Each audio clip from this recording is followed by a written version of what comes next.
One of my experiences was all the readings were lumped in a readings category, and in order to find the readings that were appropriate for each week, you had to go through and find them out of this huge pool of references. And it would have been a lot better if we'd had each week with the material that was pertaining to that week set aside in a finite sense.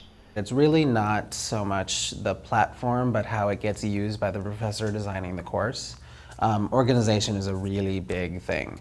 The platform offers many options, and it really, on the student end, just depends how well they've been put together for us to be able to simply find things. I think the most kind of glaring example was first semester.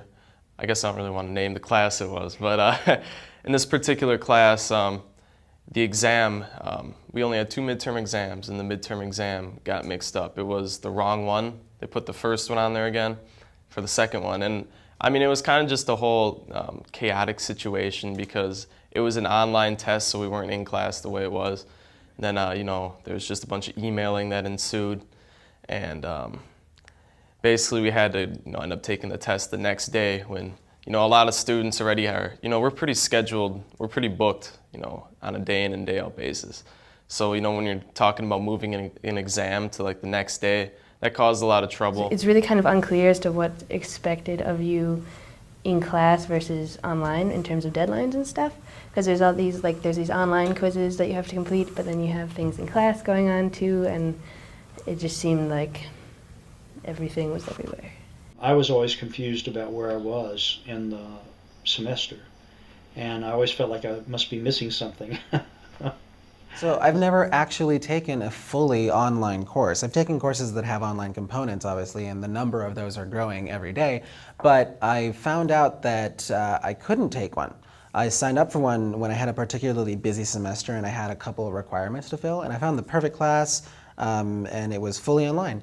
And I'd never done that before, and I registered and that was fine, but then FAFSA contacted me, and FAFSA said that I couldn't take the class because they didn't cover it. It wasn't paid. They couldn't pay for that kind of thing.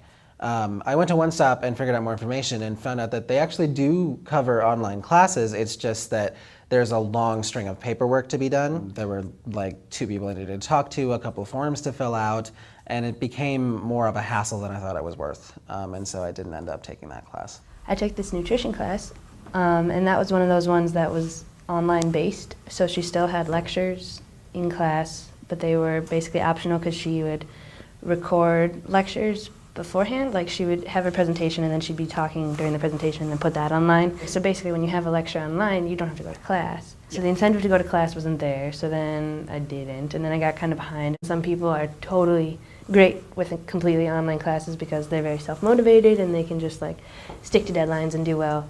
But I do best when I can actually like hear and see the professor talk. I'd say that I do like Moodle better than Web Vista though.